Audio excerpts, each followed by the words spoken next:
La auténtica verdad de Superman y la de todos nosotros, escrito por Mark Waid. Superman, el abuelo de todos los superhéroes, es una institución cultural. Incluso la élite de los más aislados intelectuales ha recibido una exposición suficiente a la cultura popular como para conocer al hombre de acero y lo que representa. Combate sin descanso por la verdad, la justicia y también, pasados tantos años, con el mismo entusiasmo y a pesar del hecho de que ya nadie lo puede definir, por el American Way, el modo de vida peculiar de Estados Unidos. En consecuencia, dentro de los productos que han nacido en la cultura occidental contemporánea, se erige en paladín de la generosidad y el altruismo. La afirmación moral más genuina que cabe hacer con respecto a Superman es que, ocurra lo que ocurra, siempre antepone la necesidad ajena a la propia. Aunque, en realidad, ¿es así? Se prepara una sorpresa. Hay quien adopta la astronomía o la entomología como estudio de su vida y es capaz de identificar la nebulosa magallánica más destacada del cosmos o el ácido menos visible del jardín.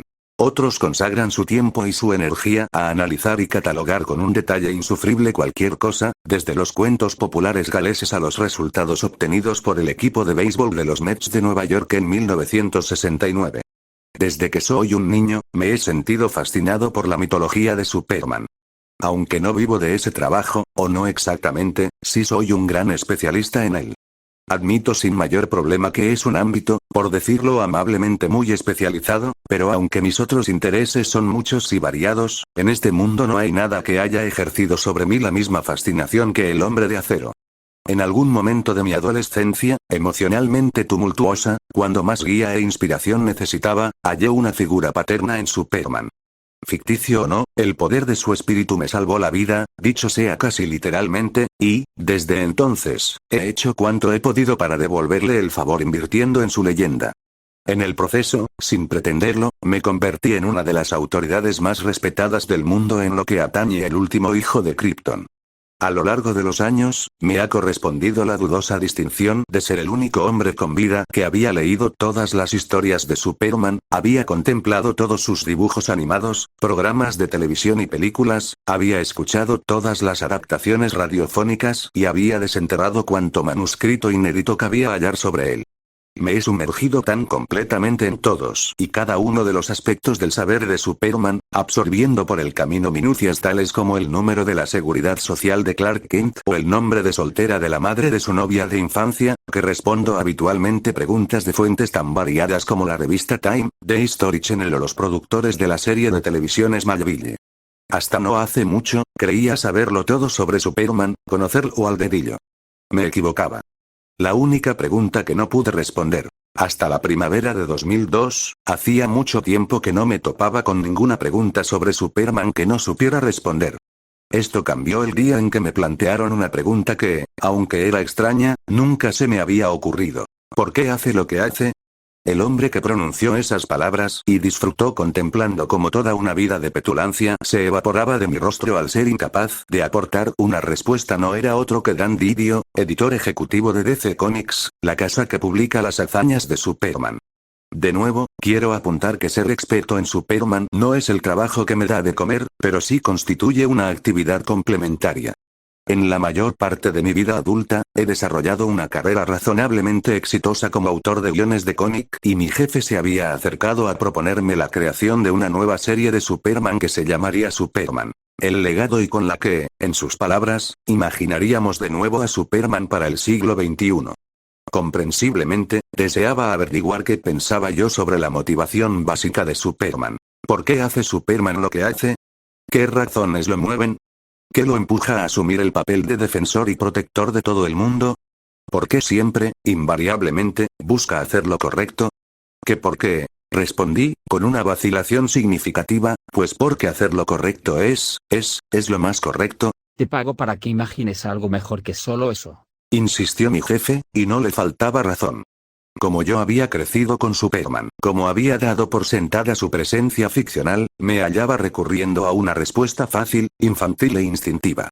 La verdad del asunto era que no tenía ni idea y, si tenía que aportar algo en la revitalización del impacto del personaje en un mundo posterior al 11 de septiembre, en fin, Superman merecía más que eso por mi parte. Los superhéroes de cómics se crearon como una fantasía de poder adolescente y, en su raíz, siempre lo han sido. Tal como es propio de las construcciones literarias, no hace falta que sean terriblemente complejos. Con sus trajes de colores primarios, enfrentados a villanos chillones y amenazas hiperdramáticas que no se caracterizan por la sutileza, su objetivo es emocionar la imaginación de los niños con el mismo ardor y energía que los mitos y cuentos de hadas de antaño.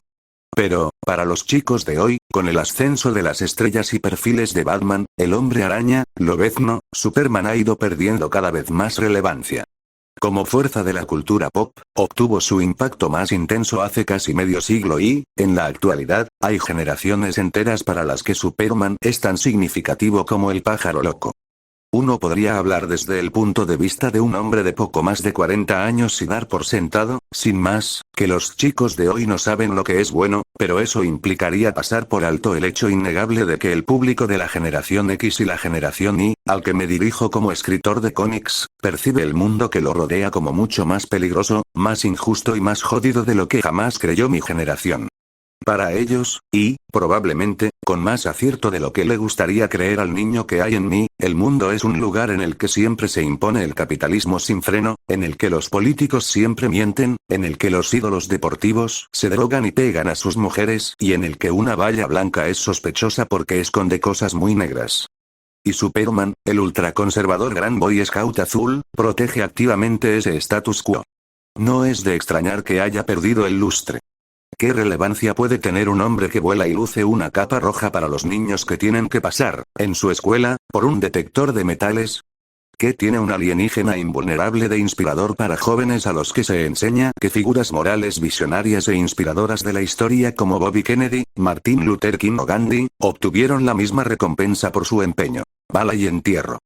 Los tiempos modernos han creado una nueva distancia entre Superman y el público al que se dirige, porque este no puede evitar preguntarse, ¿por qué?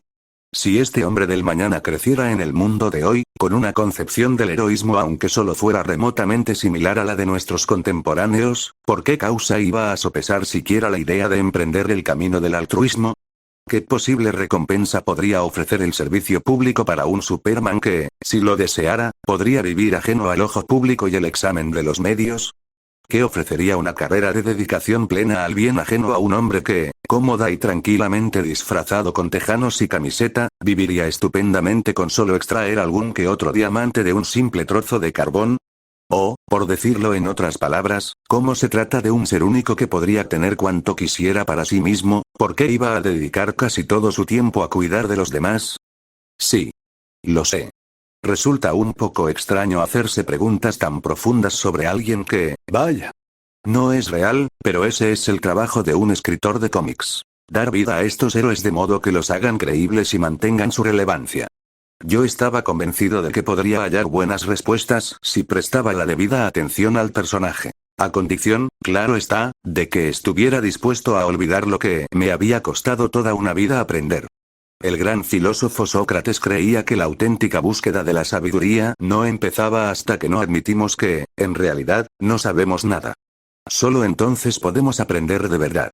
Sócrates debería haber sido autor de cómics. En buena parte, la posibilidad de narrar de nuevo el mito de Superman para un público moderno surgió al encontrar cierta distancia, al permitirme adoptar la perspectiva necesaria para separar sus elementos intemporales de los detalles que podrían actualizarse. Así, por ejemplo, no había razón por la que el Daily Planet, que tradicionalmente había dado un empleo satisfactorio a Clark Kent, no pudiera ser un servicio de noticias a través de la red, en lugar de un periódico impreso. Igualmente, en una época como la nuestra, mucho más consciente de la privacidad, la nueva narración del mito implicaba otro cambio. Un hombre provisto de visión por rayos X y superoído tendría que ganarse la confianza de los ciudadanos de Metrópolis, antes que suponer que gozaba de ella de entrada. Aún así, la mayoría de las características que yo daba por sentadas resistió el examen. Lo enviarían en cohete en la primera infancia, desde un planeta condenado que orbita en torno de una moribunda estrella roja. Sí, aunque ahora la nave espacial debería ir equipada con toda clase de artilugios de ocultación frente a detectores y sistemas de defensa como los del Mando de Defensa Aeroespacial de América del Norte. Lo adoptaría una amable pareja de agricultores del Medio Oeste, que lo bautizaría como Clark Kent. Sin duda, pero yo quería que sus padres fueran más jóvenes y se implicaran más en la educación de Clark. ¿Se disfrazaría nuestro superhéroe como un ciudadano afable y poco llamativo? Desde luego. De hecho, este aspecto de su carácter, tras el nuevo examen, adquiría para mí un sentido más pleno que nunca. Por descontado, Kal-El querrá desarrollar un perfil muy discreto. ¿Cómo reaccionaría cualquiera de nosotros al descubrir, de pronto, que alguien al que creíamos conocer posee una fuerza monstruosa y es capaz de fundir nuestro coche con una simple mirada de enojo? Quien viera a este hombre usar sus poderes abiertamente se quedaría, sin duda, completamente patidifuso y no solo eso, también paranoico de forma retrospectiva. ¿Posee poderes sobrehumanos y los ha mantenido en secreto? Pues vaya secreto más descomunal. ¿Y qué más nos habrá estado ocultando? Las posibilidades serían infinitas y algunas de ellas, siniestras. ¿Quién es él en realidad? Sabemos la respuesta, como también la sabe Kal-El tiene recuerdos vagos, como ensoñaciones, de su mundo natal destruido, particularmente durante el anochecer, cuando le acomete una tristeza y una añoranza inexplicables mientras contempla cómo el sol se torna rojo en el horizonte. Y también cada vez que, en su identidad de Clark, tiene que renunciar educadamente a un partidillo de fútbol entre amigos, por temor a lisiar a sus oponentes con el simple contacto de la mano. Cada vez que escucha la zambullida de un pingüino en la Antártida mientras intenta descansar en una playa de Hawái. Cada vez que se entrega libremente a un momento de gozo ilimitado y, al mirar abajo, se encuentra en los aires, literalmente elevado sobre los humanos, en todas estas ocasiones recibe el mismo mensaje con toda claridad. Él no es de por aquí. No es uno de los nuestros. Se crió entre nosotros, pero no pertenece a nuestra raza, sino que es el único superviviente de una raza muy distinta. Es un ser extraterrestre que, probablemente, en este mundo se encuentra más solo de lo que jamás se ha podido sentir nadie. Esa es la clave. La necesidad de sentirse integrado. El deseo básico de sentirse aceptado, integrado, parte de un grupo es un aspecto fundamental de la naturaleza humana. Según la definió el psicólogo Abraham Maslow, nuestra necesidad de conectar con los demás es esencial para el bienestar y solo son más prioritarias las necesidades fisiológicas, que, recordemos, apenas significan nada para Kal-El, cuya estructura celular obtiene el sustento no de una alimentación humana, sino de la energía solar, y la necesidad de supervivencia, instinto que también resultará ajeno, cabe pensar, a un hombre capaz de sobrevivir incluso a una explosión nuclear directa. Es razonable suponer que, a pesar de sus orígenes extraterrestres, Kal siente la misma necesidad básica de comunidad que comparten todos los seres humanos que lo rodean. De no haber sido así, lo más probable es que no se hubiera molestado en ser Clark Kent y trabajar de 9 a 5, sino que se habría limitado a huir volando para explorar el sistema solar y las distintas galaxias del universo. A partir de este principio, comencé a examinar algunas teorías al respecto de cómo podría satisfacer Kal-El su necesidad comunitaria, pero la cuestión no cristalizó por entero en mi mente hasta que encontré el siguiente pasaje concreto, en Internet, obra de una autora llamada Marianne Williamson. Nuestro miedo más profundo no es el de resultar inadecuados, lo que nos causa un miedo más profundo es la idea de resultar inconmensurablemente poderosos. Es nuestra luz, y no nuestra oscuridad, lo que más nos asusta.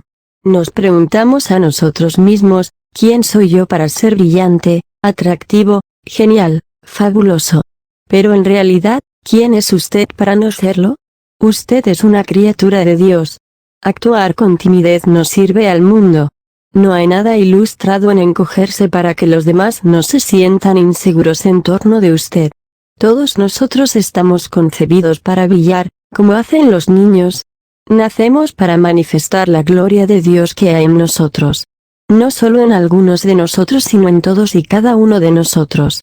Y cuando permitimos que nuestra propia luz brille, damos permiso a los demás, aún sin ser conscientes de ello, para hacer lo mismo.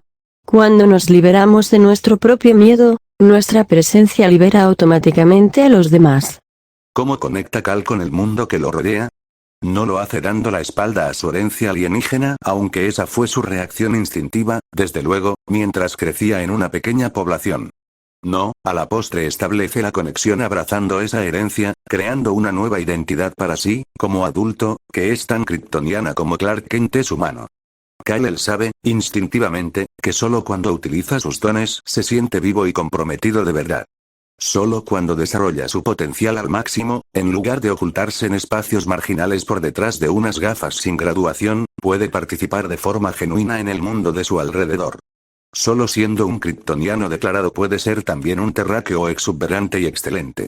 Cuando vive como quien realmente es, con la plena autenticidad de sus dones y su naturaleza, y además pone su fuerza distintiva al servicio de los demás, ocupa su lugar legítimo en la comunidad más amplia, a la que ahora pertenece genuinamente y donde puede sentirse realizado. No es coincidencia que, cuando el filósofo Aristóteles quería comprender las raíces de la felicidad, comenzara por analizar lo que exige vigor con la excelencia, Superman, a su manera, descubrió la misma relación. Kal-El, pensaba yo, apenas tendría vínculos reales con sus orígenes, pero con eso habría bastante. Sus padres naturales le habían legado 2 artefactos que le acompañaron en el viaje planetario. El primero era un libro electrónico kryptoniano. Una especie de tableta que narraba la historia de Krypton con ilustraciones semejantes a las de un cómic. Aunque el lenguaje de la crónica le resultaba extraño, a partir de las imágenes Kal-El pudo colegir que la suya era una raza de aventureros y exploradores, ansiosa por plantar una enseña que marcará la victoria de la supervivencia. Su raza de nacimiento, en definitiva, era la de un pueblo de grandes logros y hazañas. El segundo artefacto sería la propia enseña. Una bandera roja y azul centrada en torno de un glifo alienígena que, si los kryptonianos hablaran alguna lengua de la Tierra, mostraría una semejanza, más que fortuita, con nuestra letra S. Una bandera indica siempre rasgos de distintividad, logro y orgullo. Arraiga a quien la abraza en un pasado y un pueblo, al tiempo que lo prepara para vivir en el presente y lanzarse hacia la perspectiva de un futuro lleno de sentido en el que importan la tradición, la dirección y el valor. Basando su propio diseño en lo que sabía sobre las modas históricas de su tribu kryptoniana, Kal-El usó esa bandera y creó un traje vistoso que resonaría junto con su imagen y, sin embargo, sería exclusivamente suyo. Un uniforme con capa que celebraba y honraba orgullosamente a su raza. Lo luce y se eleva por el cielo con arrojo, sin vergüenza, usando sus superpoderes para salvar vidas y mantener la paz. En su primera aparición pública, una compañera de oficio periodístico, Lois Lane, decidió que el símbolo estampado en el pecho de este héroe era una S de Superman, el superhombre, y el nombre triunfó, igual que la misión. La gran paradoja. La paradoja resultante me cogió por sorpresa. Desde su creación, Superman ha sido un ejemplo magnífico para los lectores de todo el mundo, símbolo de la virtud del heroísmo altruista, pero lo había logrado actuando de acuerdo con su propio interés. Sin duda, Superman ayuda a los que están en peligro porque siente que es una obligación moral superior y, sin duda, lo hace porque sus instintos naturales y la educación recibida en el Medio Oeste lo empujan a realizar actos de moralidad, pero junto con este altruismo genuino hay un importante y sano elemento de conciencia de sí mismo y una capacidad envidiable y sorprendente, por su parte, de equilibrar las necesidades internas propias con las necesidades ajenas, y ello de un modo que beneficia a todo el mundo. Al ayudar a los demás, Superman se ayuda a sí mismo. Al ayudarse a sí mismo, ayuda a los demás. Cuando acude en ayuda de los demás, está ejercitando sus poderes distintivos y cumpliendo con su destino auténtico. Esto, naturalmente, le beneficia. Cuando abraza su propia historia y naturaleza y se lanza a acometer el único conjunto de actividades que puede realizarlo y satisfacerlo de verdad, está ayudando a los demás. No tiene que adoptar una decisión ocultadora y excluyente entre las necesidades del individuo y las de la comunidad más amplia. Aquí no hay contradicción entre el yo y la sociedad. Aún así, resulta un tanto paradójico, y lo es de un modo inspirador. Superman realiza plenamente su propia naturaleza, su propio destino, y el fruto de ello es que a muchos otros la vida les va igualmente mejor. Este hombre posee una identidad secreta, sin duda, y es verdaderamente tan astuto que me ha engañado desde que yo era un crío. Sin embargo, supongo que él no me intentaba disuadir de exponerla. Superman es la auténtica persona que acepta su ser más profundo, celebra su yo genuino y luego emplea todos sus poderes en el bien de los demás, así como de sí mismo. Mucho después del punto en el que creí que no me quedaba nada por aprender de un simple héroe de mi infancia, Superman se me revela como una herramienta mediante la cual puedo analizar el equilibrio de altruismo e interés personal en mi propia vida. Una lección tan valiosa, en todos los aspectos, como las que me enseñó hace ya muchos años. No me cabe duda de que está lidiando un combate verdaderamente interminable.